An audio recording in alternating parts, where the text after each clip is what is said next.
everyone, today we're looking at notes K-2 log properties expand. So remember your log properties from Algebra 2. We have the product property, the quotient property, and the power property. And today we're going to be given something like on the left, a condensed log, and we're going to have to expand and make it look like something on the right. But before we actually do that, we're going to review looking at a couple of things. First, on 1 through 3, going from radical form to rational exponent form. So remember, if you have square root of x, you can write this in a different form. So remember, if there's no index written, 2 is implied here. So there's a little 2 that's implied here. And if there's no exponent here on x, a 1 is implied here. So we can convert this to a rational exponent, like x to the what power? Do you remember? So remember that this would be x to the 1/2 power. So top dog goes in the house, bottom dog stays outside. That's kind of how I remember that. So square root of x is the same thing as x to the 1/2 power. That is a power. I know it looks kind of big, but it is a power. Okay, and similarly here, cube root of x squared is the same thing as x to the 2/3 power. Right?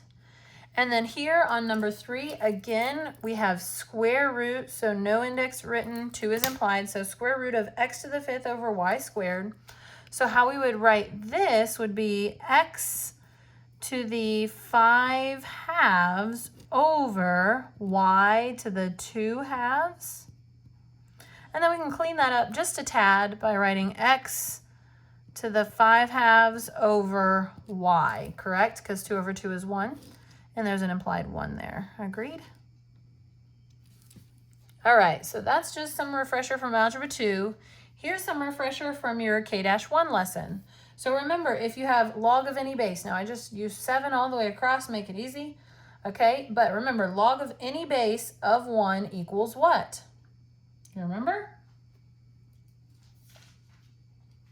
Okay, so 7 to what power equals 1? There's always the ordered pair 1, 0 on every single log graph. So remember that from K-1. So remember the ordered pair. If your input is 1, your output is 0. Okay, so that's any base. All right, and here, remember, log of any base of 0 always equals what? Undefined. There is no such value. 7 to something equals 0. There's no such value. It's undefined. And remember, that goes back to no matter what base you have, when your input is 0, you've got that asymptote. Okay, so you've got that asymptote. And similarly, the asymptote, so the asymptote is really what you need to be thinking about here. And then kind of the same here. The asymptote is what you're thinking about here, but also kind of here, because remember, to the left of the asymptote, so those negative inputs, we don't have any part of the graph to the left of the asymptote. So there's no such value that you can raise 7 to that gives you -49. 7 to what equals -49? Well, nothing. There's no such thing. Okay, and that would be true of any base. I'll reiterate that a million times. Okay, and then similar here, we have a situation where we have, well, not similar to these, but refresh from K-1, that log base 7 of 7, those undo each other. We're talking inverses here, and the power on 7 was 1. Your output is 1. 7 to the 1st power equals 7 to the 1st power, agreed? Okay, so and again, that would be true if this was a 5 and a 5, or a 6 and a 6, or an 8 and an 8. All right. Okay, so that brings us to today's lesson, part 2, expand. So here on number 1, we've got log base 10 of 5x. So of course on this problem, we're going to use the product property because 5 times x, we're multiplying those. So we're going to split it up with addition like our product property. So when we write our answer here, we don't have to keep the base 10 because remember base 10 is implied. So log base 10 of 5 plus log base 10 of x. Okay, so we have expanded as much as we can here. Now on number 2, we are going to be using the product property for A and B, of course, because those are multiplied. We're actually going to use the power property since we have this power. Okay, so remember the powers come out in front. And we're also going to use the quotient property because we have some division. So watch this carefully because we're using all 3 properties. So here we would have log base 4. Remember, they each, A, B, and C each get their own log base 4. So log base 4 of A, and then we're going to say plus because that's product. So plus, and don't forget, we're going to also, as we do this, we're going to bring the 3 out in front. So those powers come out in front. So 3 log base 4 of B. And then, of course, we're going to say minus log base 4 of C, because when we have that division, we use minus. Okay, so hopefully you remember this from Algebra 2. All right, number 3. Number 3 is one of my favorite types. So you notice that this is clearly an exponent on x. Okay, you have 2 choices. You can just right away use your power property and bring this out in front. So -2 log base 4 of x. And voila, you are done. Or some of you are saying, well, I know that log base 4 of x to the -2 is the same thing as 1 over x squared, right? We know our properties of exponents. So I know that's the same thing. So if I convert this to this, it's the same thing. And then if I go ahead and use my quotient property, that would look like log base 4 of 1 minus, and then I'm going to have to use my power property here, so put the 2 out in front, 2 log base 4 of x. Okay, and then those aren't equal. So what the heck? How come I can't do it that way? Oh, wait. They are equal. Log base 4 of 1, remember, doesn't matter what the base is. Log base 4 of 1 equals what?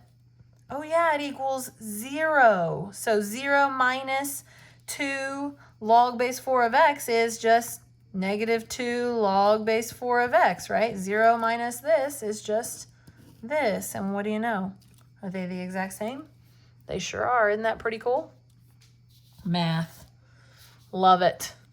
Okay, so here we have log base 10 must be, because no base is written, 10 is implied. Log base 10 of the cube root of x over y. So just like we did here, we need to first convert. Okay, first convert. That's why we talked about what we talked about at the beginning. So this would look like log. Convert this to x to the 1/3. Be careful because there's a 1 there and a 1 there. Over y to the 1/3. So first convert to those rational exponents, and then go ahead and use your properties. So this is going to look like 1/3, right? I'm bringing that exponent out in front. So 1/3 log of x minus, because we're dividing, 1/3 log of y. And that's it. So there's a lot going on here, but I know you can handle it. Okay, number 5. So number 5, here's where I need you to be really careful. There's no such thing called the addition property for log, right? We've got the product property where we're multiplying these. We've got the quotient property where we're dividing, and we've got the power property. But is there something called the addition property where there's a plus in between these two that are inside the log? Now, I'm not saying a plus here because that's totally different. I'm talking about a plus inside here. No, there's not. So those are joined. Okay, those will stay together. We don't have a property to break those up. Okay, so this will look like natural log of x plus 1. Make sure you keep the parentheses. It means something totally different if you don't keep the parentheses. So natural log of x plus 1, and then minus, because of the quotient property, we're dividing, and then we're going to go ahead and put the 3 in front, 3 natural log of x. And that's it. Because like I said, there's no property to break this up. Okay? All right, so let's try one more. So here, again, we need to get rid of the radical. We need to make a rational exponent out of it before we start expanding. So we're going to rewrite this as log, and then this is x squared plus 6 raised to the what power? Remember, that's an implied 2, and this whole thing is implied 1, so that's 1/2 over x to the 4th. And again, remember that when we expand, so of course that exponent of 1/2 is going to go out in front of the log, and then we can't split up this x squared plus 6. Okay, and I know with the x squared and everything, it looks tricky, but that's what you leave it at. When there's a plus in between here and it's inside the log like that, you leave it alone. Okay, and then of course we have minus because we're dividing 4 log of x. So that's it. We are done expanding for today. We just have one more part. I know you got excited when I said that's it, right? Sorry, there's still part 3. Okay, write answers in terms of ln2 and ln3. This is like my favorite. Okay, so what we're going to do is we're going to rewrite into our prime factorizations. So what I mean by that, if you don't remember, is 6 breaks down to 2 times 3. So this is the same thing as ln of 2 times 3. And then when we write our answers in terms of 2 times 3, we're going to write that expanded version. So ln of 2 plus ln of 3. So now we're in terms of ln2 and ln3. And of course we did plus in between because that was our product property, right?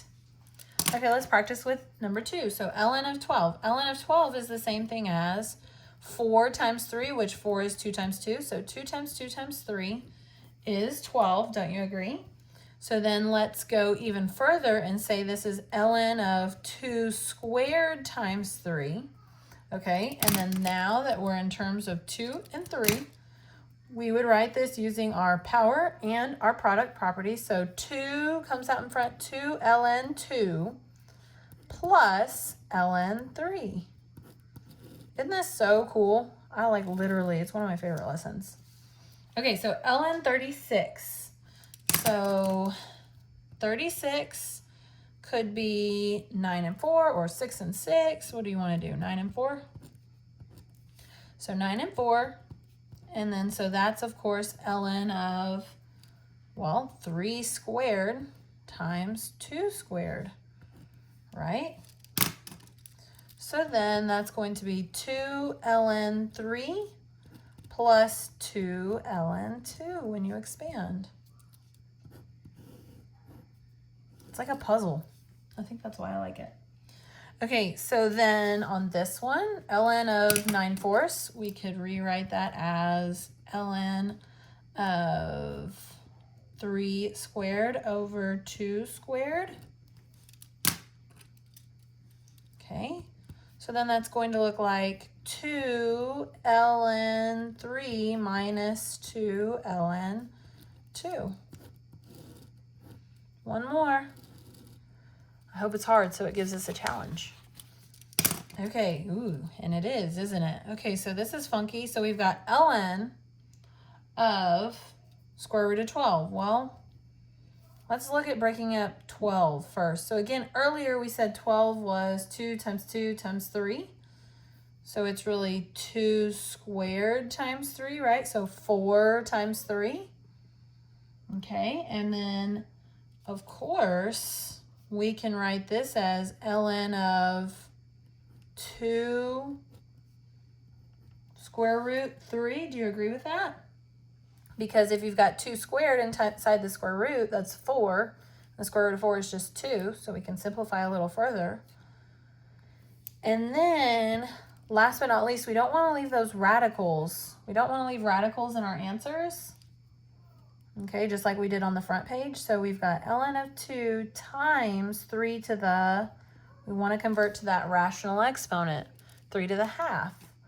Okay, and then we can write this as, hopefully I have enough room here, ln of 2 plus a half ln of 3. Isn't that cool? All right, that's it for today, y'all. Have fun on the assignment.